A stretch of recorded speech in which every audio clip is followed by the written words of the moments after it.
Okay, good evening, everybody. We are in Parsha VaYechi, and we're going to start in chapter 49:1.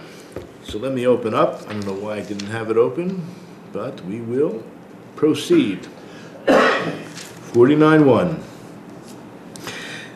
Then Jacob called his sons and said, "Assemble yourselves, and I will tell you what will befall you in the end of days." Vayikra Yaakov el banav v'yomer, and what did he say? Hey asfu v'agida lechem, gather yourselves, and I will tell you et asher yikra etchem v'acharita yamim, which will occur at the end of days. Acharita yamim, the end of days. Aren't we all looking forward to knowing when and what? I mean, there's a lot of very popular videos on YouTube. What everyone's intrigued. Who wouldn't be? However, we spoke about this in the beginning of the Parsha, that it's a closed Parsha. What does that mean, closed? It means that there's no space between the end of last week's Parsha and the beginning of this week's Parsha, which actually begins in chapter 47, verse 28. Okay, but we're not there. We're already in 49, but it's a closed Parsha. What did we learn? Rashi tells us that God closed off the ability for Yaakov to foretell the future. He wanted to. He wanted to reveal the end of days, and the Shekhinah, the divine presence, had left him, and he was not able to tell his children, what will occur or when it will occur.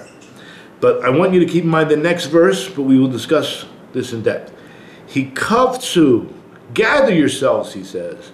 V'shimu b'nei Yisrael, right? He's asking them, O sons of Jacob, listen. V'shimu el Yisrael avichem, and listen to your father Israel. Okay, so basically the Kliyakar begins by pointing out, after our verse, Aleph, which talks about, he said, gather yourselves, I'm going to tell you about the end of days. Immediately, right afterwards, it mentions the word kibbutz. You all heard of a kibbutz, like in Israel. What does it mean? It means a gathering. The literal word means a gathering, because that's what a community that they set up was, a collective, a gathering.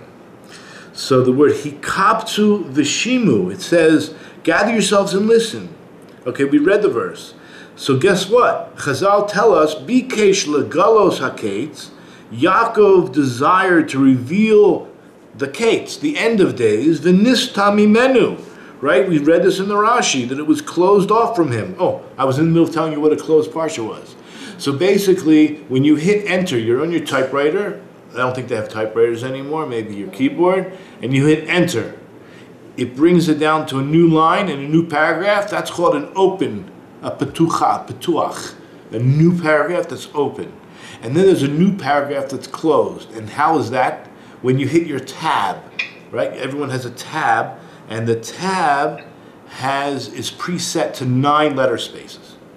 However, this Parsha is closed in its entirety, meaning it only has 1 letter space between the last word, the last letter of last week's Parsha. Any space, a normal space, that's between a new word. And then our Parsha begins immediately. Okay, so we learned from that it was closed off. Hine lashon asifa, now we're discussing the actual language, asifa. In modern Hebrew, when you have a building, and all the residents get together, like in a co-op or some type of a building, a meeting, or a parents' meeting at a school or at a shul, it's called an asefa. It's everyone's getting together, gathering together. Shaykh l'mi she'omed b'chutz b'makom meguleh.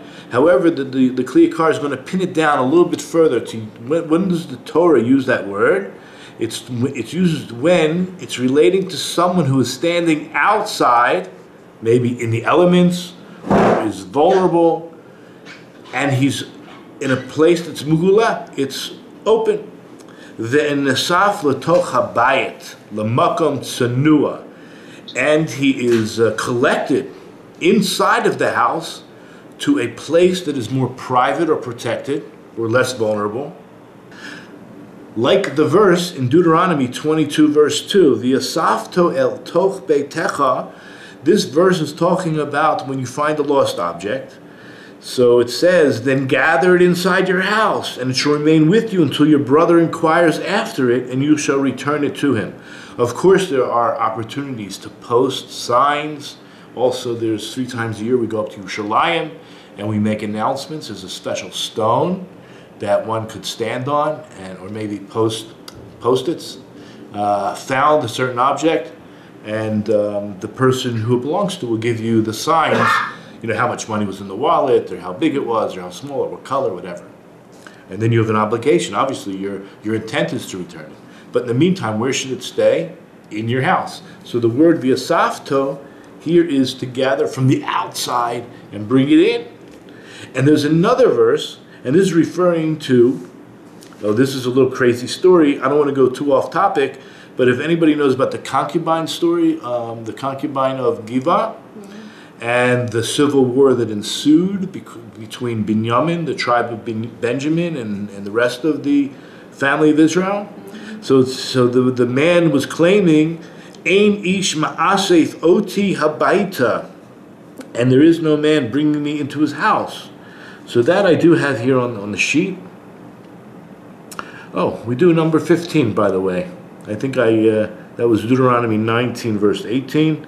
And it wasn't. I just made a mistake, because it's really Deuteronomy 22, verse 2. And Judges, here is the whole story, the whole verse. And he said to him, we are passing from Bethlehem of Yehuda to the edge of the mountain of Ephraim. From there I am. And I went until Bethlehem of Yehuda, and I'm going to the house of the Lord. He's on his way to Yerushalayim, and no one takes me home. In other words, nobody brings me into the house. He's stuck outside, and he's begging for shelter. So the word, the ein ish ma'asef oti, nobody's bringing me from the outside to the inside. And the Kliyakar says there's many verses like this. Avaloshon kibbutz, so we're going to describe the difference between our first verse, which uses the word ha'esfu, and the second verse that uses hikabtsu. So what is it about the root of the word kibbutz that is speaking about, that's moira, that teaches and reflects regarding anashim mefuzarim? You know what the word mefuzarim? It means spread out. This word kibbutz is referring to men, people who are spread out, the yitkabtsu l'makom echad, and they're all gathered to one place. So asefa is taking it from a place that is vulnerable to the elements or whatever, and bring it like a collector's item. In fact, I had a collector's item here in Israel. I had a 1976 Volkswagen Beetle, and it was over 30 years old, and they gave me a special license plate. In Hebrew, it said collector's item, whatever, but it's asfanut, because you're taking it from a place that nobody cares about, and you're upgrading it, and you're like responsible to take care of this car, put it in a garage, and whatever. Okay, that's what collectors do with cars. And they don't leave them to the elements. Even if it shall be in a place that's mugala, or there's like a valley where there's a lot of people. Meaning you're going to, in other words, the second word, kibbutz, does not mean protection. It means collecting to one place. Asfu is protecting and putting it under shelter. Kibbutz is just the concept of collecting, even if it's in an open place, even if it's in a valley. Kak mitchila bikesh legalos sod haketz. This is how, remember the first word, asefa, that's how Yaakov began in his request, in his desire to reveal the secret of the end days. Realize,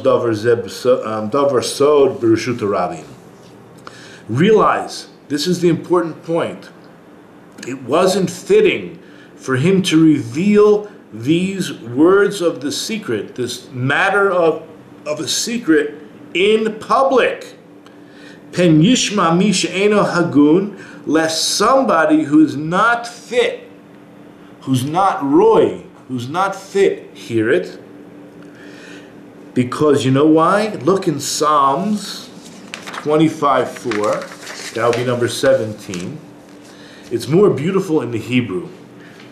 I'll read it in English. The secret of the Lord is with those who fear him. Sod Hashem. The secret of Hashem is to l're'av, to those who fear him. Dafka, specifically. That's why it says in our verse, Hey asfu v'agid lechem. Gather yourselves, and I'm going to tell you, I'm going to reveal to you, et asher yikra etchem, what's going to happen to you ba'achrit yamim. What does it mean? La'et kates, the end times. This is like the greatest secret everyone wants to know. But miyad hirgush bi'atzmo, Yaakov himself felt there was, remember, the Shekhinah left him. Don't you guys feel when the Shekhinah's with you? You know, and Shabbos and all kinds of beautiful festivals, and you're davening and when you're praying and you're, right, you're doing mitzvahs, you feel the Shekhinah. So anyway, I don't know what he felt, but he felt the Shekhinah was leaving him or left him. V'nistamim mimenu akates, and it was closed off from him the ability to reveal this secret. That's why he reverted back, meaning he retracted from using the language Asefa as he used in the first verse, and he continues on, Hikabtsu b'nei Yaakov, lishmo devarim, gather yourselves into one place to listen to these words, she'ein behem sod, that I'm able to reveal to you that is not a secret. So he's going to tell them something that's not a secret. Something that I'm able to reveal to you in public, and that's what he did. He continued to tell them anything that he was able to reveal to them in public. Now, before we go on, I did try to find, I believe it was the Kliyakar, that mentions the secret of when the end days will arrive. We will know when something happens. And he revealed to us in these two verses. Okay, I'm going to reveal to you guys. But I have to tell you, I don't remember where I heard it. I believe it was the Kliyakar, and I tried to search for it, and I didn't find it. But one day, hopefully I will. And that, look at the words again. Look at the words carefully. Assemble yourselves, and I will tell you what will befall you in the end of days. And if you look carefully with a magnifying glass, doesn't matter. Will you find the end days? Does he reveal anything that you could see with your own eyes? No. But what was the secret we learned at the beginning of the Parsha? Why was it closed? So that the last verse is connected to the next verse, the first verse of our Parsha, as if it's one. Do the same thing right now. Read it again. Jacob called for his son and said, assemble yourselves and I will tell you what will befall you at the end of the days. Meaning, when will the end of days be? Gather yourselves. As soon as you unify and become one, Mashiach will come. He actually told them, it's right there in front of our faces. It's for the eyes that can see it. You like that? Yeah. Beautiful. It's right there. Thumbs up. Thumbs up. Okay. Somebody likes it. The Hiskir Shnei Pa'amim, did you notice in that second verse, it says, listen twice. Did I underline it twice? Yeah, I even underlined it twice. On number 18, gather and listen, sons of Jacob, and listen to Israel, your father. So what's going on here? Now, there are two groups of children, right? You have 12 sons, but you have two groups. To some of them, Yaakov needed to speak words of suppression and chastisement. As we know, he had to speak to Reuven harshly and Shimon and Levi harshly, right? There were some words of rebuke amongst the blessings that he gave. So regarding that, it says, Vishimu b'nei Yaakov. Listen, O sons of Yaakov. Part of the tribes needed to hear harsher words. V'liktosam haya magid atidus. And some of them, he was telling over future prophecy. And regarding that, that's why it says, Shimu el Yisrael avichem, listen to Israel, your father. What's the difference between Yaakov and Yisrael? Ki hagarat atidot, when he speaks over future prophecies, it's taloi.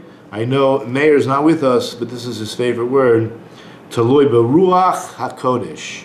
That the idea of speaking about the future is dependent upon the Holy Spirit, the Ruach HaKodesh, She'olav HaMiyuchas L'Shem Yisrael, which relates specifically to the name Yisrael.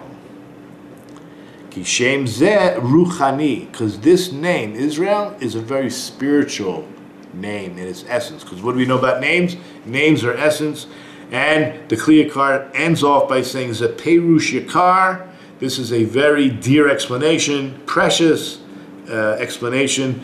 And with that, I just want to wish everyone a Shabbat Shalom and an ingathering of the exiles and a true opening of the hearts and having oneness with our brothers so that we can bring Mashiach now. Shabbat Shalom.